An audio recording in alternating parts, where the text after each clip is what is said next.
Ես Վարդան Վարդանյանն եմ, սա VV Talks-ն է։ Այսօր խոսանք Trump-ի administration-ի եւ Harvard-ի համալսարանի միջև ստեղծված պատերազմի մասին։ Ինչպես սա սկսվեց, հա։ Ուրեմն հոկտեմբեր 7-ի 2024 թվականի այդ Գազայի terroristական դեպքերից հետո Իսրայելի պատասխանը եղավ բավական ուրեմն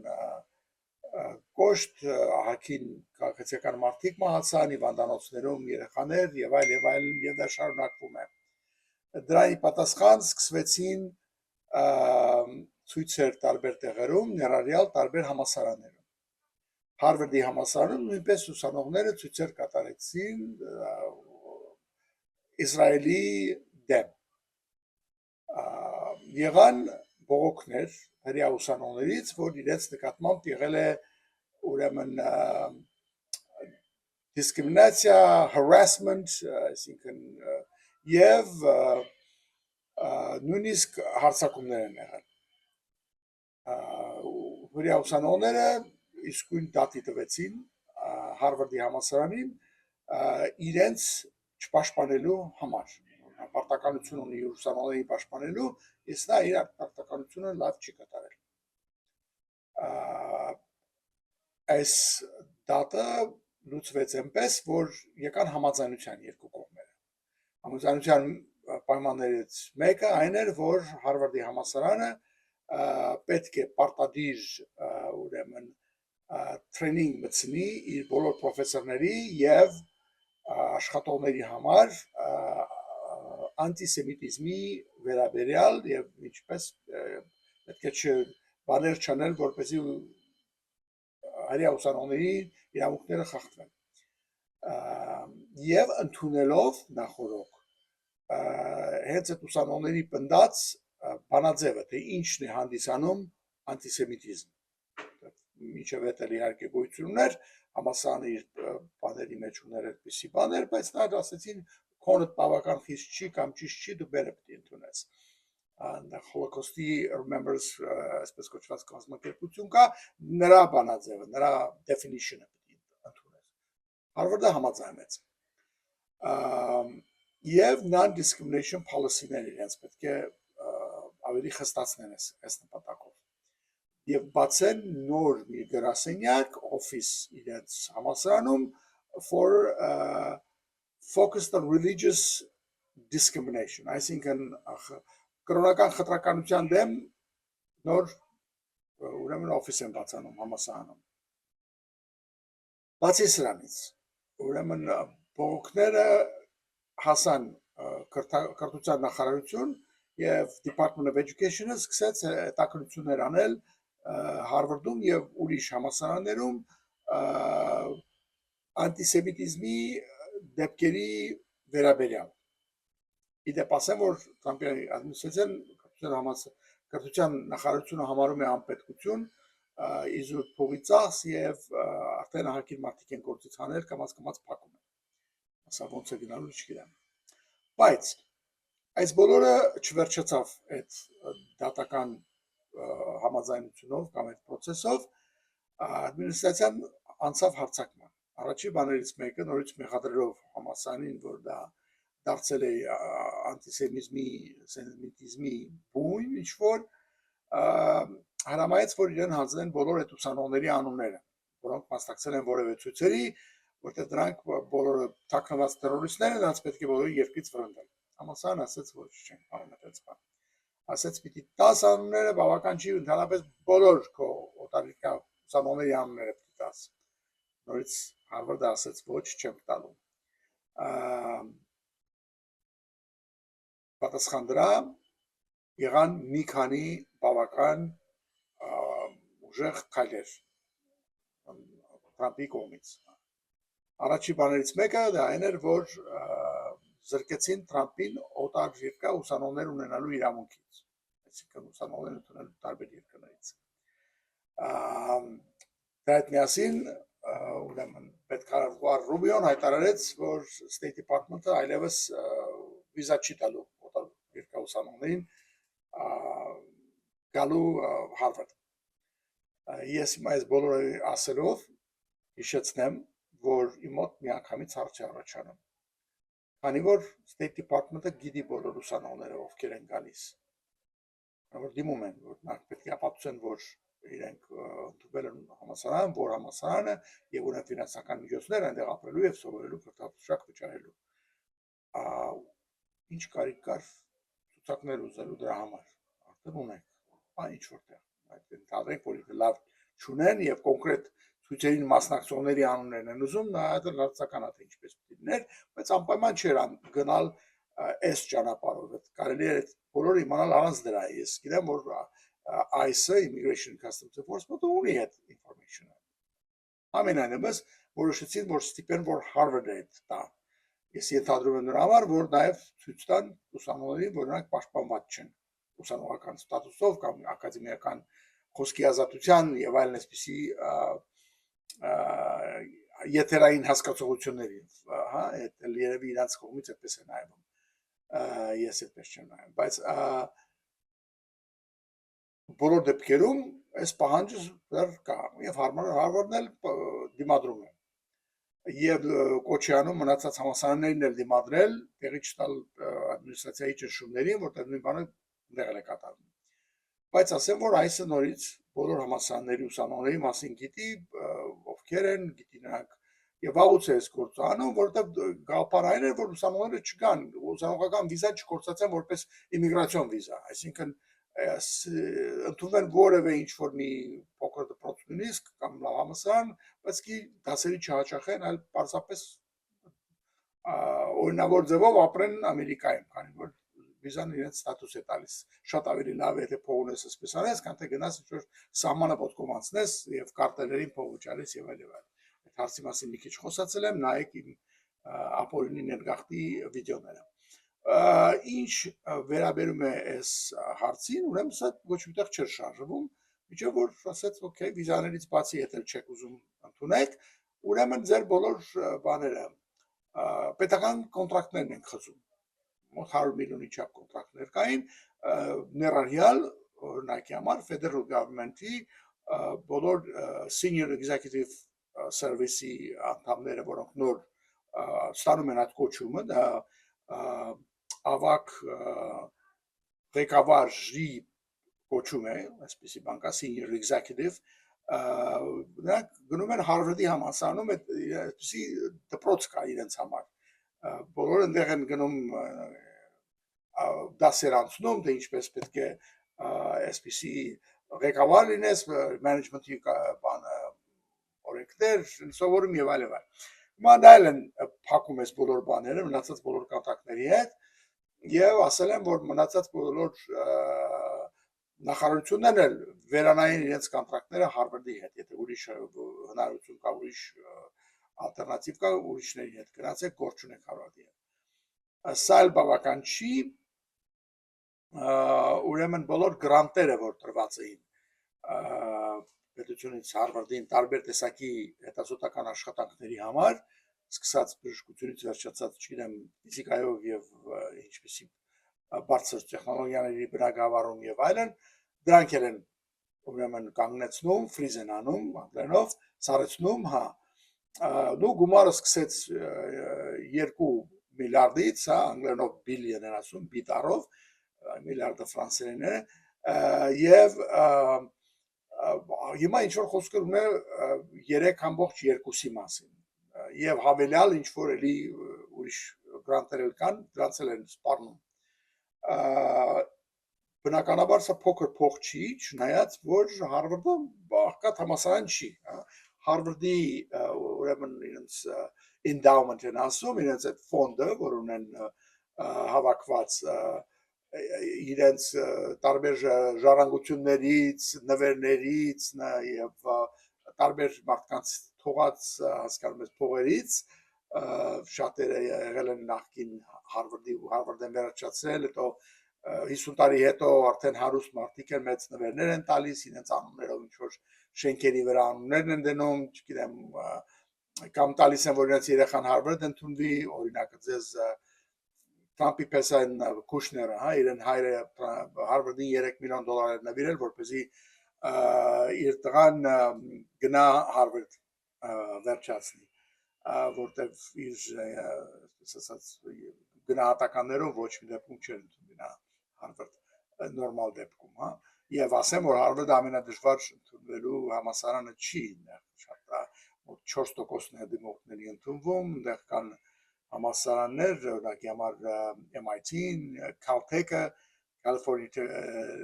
Institute of Technology-ը, որը 3%-ից պակասն է ընդունվում ընդհանրապես այնտեղ։ Եվ այլն, մի խոսքով մեծ փողեր ունի, մոտավորապես խոսքը գնում է 75 բիլիոն դոլարի մասին, հա, որ ասում են այնքան փող է, որ եթե ուզենար բոլոր ուսանողներին ծրի ուսում տար, երևի 100 տարի կարող էր բոլորին առանց ուսումնաբարձ վերցնելու կրթեր։ Եվ այս հարվածները Հարվարդի դեմ դեռևս չեն խախտել, Հարվարդը դեռ ոտքի վրա կանգնած է եւ ասում է, որ չեմ շարունակելու, չեմ հանձնվելու, այսպես ասած, որը իհարկե գազազացնում է Թրամփի ադմինիստրացիային, թե ոնց դու կողեք, որ սենց բաներ եք անում։ Ասեմ, որ վիզաները երբ որ խզեցին, հակին ուսանողների մոտ պանիկա սկսվեց, որ եթե վիզա չունես, որ ինչ ցանելու, եթե ուրիշ համալսարան վիզան իհարկե խոսքը գնում է տվյալ Հարվարդի համար, հա, տրված է։ Եթե դու Հարվարդում չես, ուրեմն կամ ուրիշ տեղ մի անգամից գտնես քեզ տեղ ուսանողական կամ ստատուսը վտանգի մեջ է արդեն։ Ուրեմն սրանից օգտվելով շատ համալսարաններ նույնիսկ արտասահմանում սկսեցին Հոնկոնգի համալսարանը սկսեց հավաքագրել սրանց։ Իհարկե լավ ուսանողներ են, բնականաբար, եթե Հարվարդն ընդունվել են, փողեր ունեն ոնց որ թե եկեք Հոնկոնգ, մենք ձեզ վերցնում ենք, ասենց նույնիսկ այսպիսի բան առաջացավ, բայց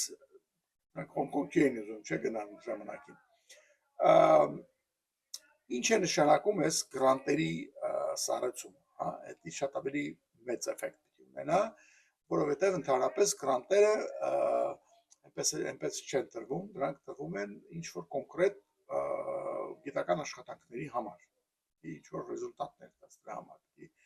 գործ անես, և այս գործը անում են, այս փողը ստանում են պետությունից, մեկը գրում է grant proposal, դրա համար փողը ստանում են, սկսում են աշխատել, կա այդպիսի համար դրա համար լավ պրոֆեսոր ունեն, որը իր ուսանողներով, PhD-ների և master's-ների ուսանողներով դրա վրա աշխատում են և ստանում են ինչ-որ արդյունքներ, դա լինի բժշկության բնագավառում, ասենք քիմիայի, ֆիզիկայի եւ այլ ամեն տարբեր բնագավառներում, կախված ով ինչ է գրել։ Եվ դա ունի շատ հետաքրքիր էֆեկտ, երկու բան նշանակում է, որ նախ եւ առաջ դու կարողանում ես որպես համալսարան ներգրավես լավագույն պրոֆեսորներին, որտեղ մեկին ասում ես, որ դու արի մոտ դու այսքան ժամ դաս կտաս, բայց դրանից բացի ես քեզ տալիս եմ, ասենք, պայմանական լաբորատորիա, դու կունենաս նաև ասիստենտներ, ուսանողներ, որոնք քո համար կաշխատեն, քեզ հետ ուրեմն նոր գյուտեր կանեք, նոր գիտական աշխատություններ կանեք, ես չգիտեմ, մարդիկ այսպես Նոբելյան մրցանակներ են նույնիսկ ստանում համալսարաններում կատարած աշխատանքներով։ Ամերիկայում, ինչպես գիտեք, այսպես ասած գիտահետազոտական ինստիտուտներ չկան որպես այդպիսին, դրանք կամ ինչ-որ company R&D research and development մասն են կազմում, նրանք գործ են անում, ասենք, pharmaceutical ինչ-որ դեղագործական ֆիրմա իր research-ն է անում, կամ համալսարաններն են անում, լինի դա նորից բժշկական բնագավառում կամ որևէ ուրիշ բնագավառում, հա, պետք է վերջին հաշվում ինչ-որ բան լինի։ Համատենք այդպիսի համալսարանը, մեր համալսարանի, որտեղ չկա research, չկան գրանտեր, չկան հետևաբար բարձր վճարվող լավագույն ասենք պրոֆեսորները, ու որակները ստայնում են լինում, այսինքն նույն թեման անդադ կրկնվում է, դա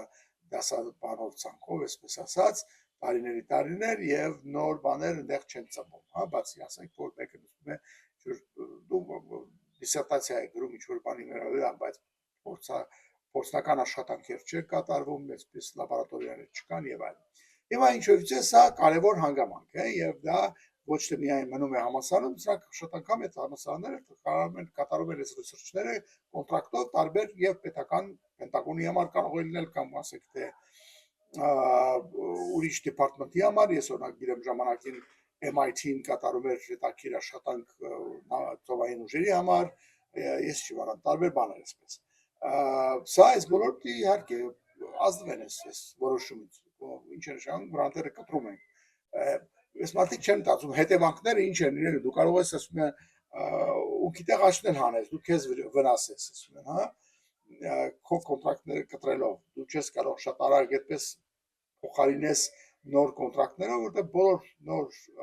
պրոջեկտները պետք է մարդկանց հավաքարես, տարիներ են պետք, ժամանակ է պետք այդ որակի հասնելու համար, եւ արդեն կատարված աշխատանքը հարվածը հետ քեզ չի տալու ասելու, հա լավ վերցեցի, հիմա տար այդ քեզ այդ մյուս համալսարան, այդպես չի լինում, ուրեմն դու արդեն բան ես կորցնում, ինչպես ասում եմ,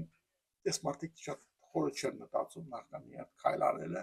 դա էլ ցավալի վիճակներից մեկն է, բայց ունենք ինչ որ ունենք հիմա այսօրվա դրության մեջ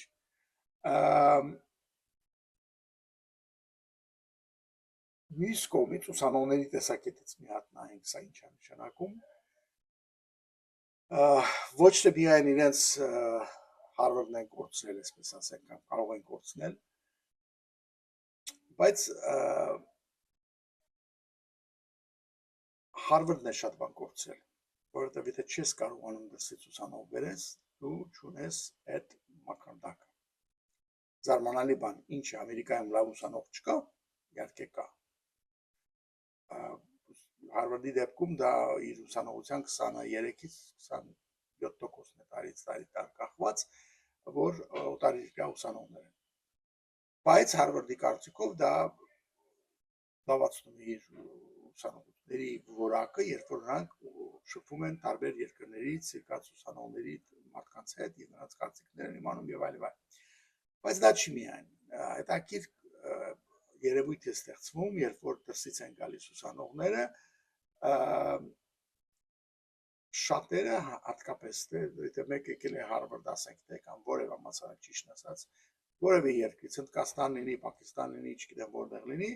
ու արդեն ինքը բավական լավ ուսանող է, լավ ուսում է սովորել եւ շատ ինսենտիվ ունի, որտեղ թույլ է տալիս իրան Ամերիկայում ապրել, այդտեղ լինել։ Արդեն 4 տարի bachelor's ստանալուց հետո այնքան է հարմարվում, որ չի լուզում հետ գնա։ Ուրեմն եթե իհարկե IT բնագավառում է սովորել, շատ անգամ միանգամից գնում են գործի, որտեղ իրենց փախցնում են այդպես բնագավառը շատ ակտիվ է, բայց մյուս բնագավառներում այդքան էլ այդպես չի, պետք է ավելի բարձր գիտական աստիճան ունես, որպեսզի գործ ունենաս, հույս ունենաս, լավ գործ ունենալ։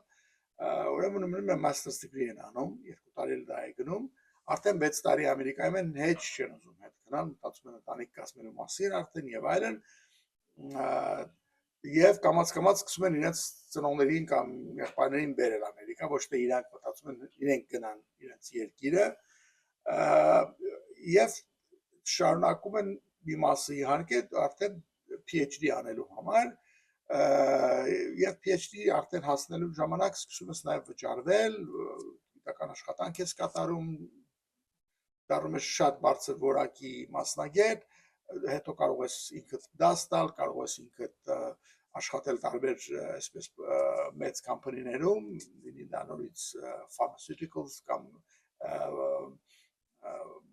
ռազմական բնագավառի ասենք Raytheon կամ չգիտեմ նայած ինչ է քո մասնագիտությունը եւ այլն։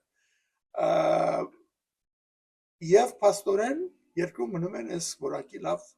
մասնագետներ։ Եվ նույնիսկ Թրամփը, որ շատ ինչ-որ բան չի խորը չի մտնում այսպիսի հարցերի մեջ, ինքն էլ գոնե հասկանում է, մի երկու անգամ էլ ասել է, որ ու հիմար չենք այս մարդկանց հետ ուղարկի, հա, այսքան բերել կոծություն են ստացել արդեն, հիմա ինչ թող ստեղ մնան զարգացնեն, քան թե գնան ուրիշ տեղ, հա, այս բանը եւ այդպես է իրականում, դա լինի, ասենք թե Silicon Valley-ում, IT բնագավառում ինչքան օտարերկրյա աշխատողներ կան, կամպանիներ իրենց վիզաները ուրեմն սպոնսոր են անում, որ իրենք հովանավորում են, որ կարողանան մշտական բնակչության green card ստանալ կամ եթե արդեն ունեն քաղաքացիության համար արդեն ավտոմատիկ է ստացվելու եւ այլն։ Ուրեմն սա շատ կարևոր ուրեմն ֆակտոր է երկրի զարգացման համար։ Մարդիկ շա մասին չեն մտածում, բայց օտարուսանողները հենց թեկուզները համար, որ մի քիչ պարզունակ ձևում դնում ես հարցը, բայց ֆակտորներից մեկն է, որ իրանք այստեղ աշխատում են, եթե մի քիչ հետաքրքրություն ունեն ուսմունքի մեջ, շարունակում են եւ լավ մասնակիցներ են դառնում եւ տարբերություն է անում դա։ Երբ որ ուսանողը գալիս է երկիր, սովորում է եւ հետո վերադառնում է, դա դու ընդամենը էքսպորտ ես արել կրթությունը։ Ասենք Հայաստան եկել է Հնդկաստանից կամ չգիտեմ Պարսկաստանից մեկը բժշկական ինստիտուտ է սովորել։ Հետո վերջացած գնաց իր երկիրը։ Ինչ է սա նշանակում։ Հայաստանը փաստորեն արտահանեց կրթություն։ Բժիշկ արտահանեց, այսպես ասած, հա։ Իսկ երբ որ նա մնար, նա բժիշկ էր ստանում, ոչ թե բժշկի կրթություն էր արտահանում։ Եթե ասես թե նո Հայաստանը փոքր երկիր է, ինքը կարող է ուզենա այդպիսի մշտական պայել կամ չպայել, դա արդեն տարբեր հարց։ Բայց եթե համատես դու որը կուզենաս պայես, մեկը որ եկել է դարձել է բժիշկ կամ դարձել է ինչ-որ ֆիզիկոս կամ մաթեմատիկ նրան, թե նրան, որը եկել է աշխատում է շինարարության մեջ, ժամանակավոր ձևով, ասենք կամ առաքիչի կամ եւ այլն։ Բնականաբար է, որ ավելի լավ կրթություն ունի, երևի երկրի համար ավելի լավ է։ Այս փիլիսոփայությունն է այստեղ դերում, որ դա այդպես պիտի անեն, որ միայն կրթություն չարտահանենք մենք։ Կրթություն արտահանելը շատ լավ բան է, կարող ես պոմիդոր արտահանել, բայց եթե դու պահես այդ մարդուն, որ ինքը շարունակի ստեղծել երկրում, հենց դեպքում պոմիդոր, արդեն շատ ավելի լավ օգտակար էֆեկտ ունի ընդհանրապես երկրի տնտեսության վրա։ Մի խոսքով այս խնդիրը իր բանը չի վերջացել։ Վերջին հարվածը, որ տվեցին Թրամփի կողմից Հարվարդին, դա իր tax exempt ստատուսն են ուզում հանեն, սպառնում են որ հանեն, համալսարանները որպես կրթական համալսարան հաստատություններ ունեն թուրքերից եկամտահարկերից ազատված են, ինչպես եւ կրոնական հաստատությունները։ Եվ իրենց հիմա սպառնում են, որ եթե ձեզ ստատուսից զրկենք, դուք տարեկան կարծում են, որ մոտ $850 միլիոն դուք պիտի վճարեք, որ փոքր իհարկե փող չի, եւ բայց դե հաստատ բան էլ չի, որտեղ եթե զրկես Հարվարդին, ինչ պիտի ասես, որ դու այլևս կրթական հաստատություն չես։ Այսինքն չեմ կարծում դա կարողանան անեն աննարի գործերից մեկը, բայց սպառնալը սպառնում են այդ գործում շատ լավ է։ Մի խոսքով այս վիճակը ես չեմ կարծում շուտով վերջանա, սա կգնա մինչև երևի դատարաններով մինչև գերագույն դատարան, բայց տեսնենք թե ինչ կլինի, կամ Թրամփը մի քիչ հետ կքաշվի, ինչպես հաճախ ինքը անում է, կամ սա կձգվի շատ երկար, բայց չեմ կարծում, որ Հարվարդը շատ դուր այս գործի մեջ։ Առաջ մեզ կան։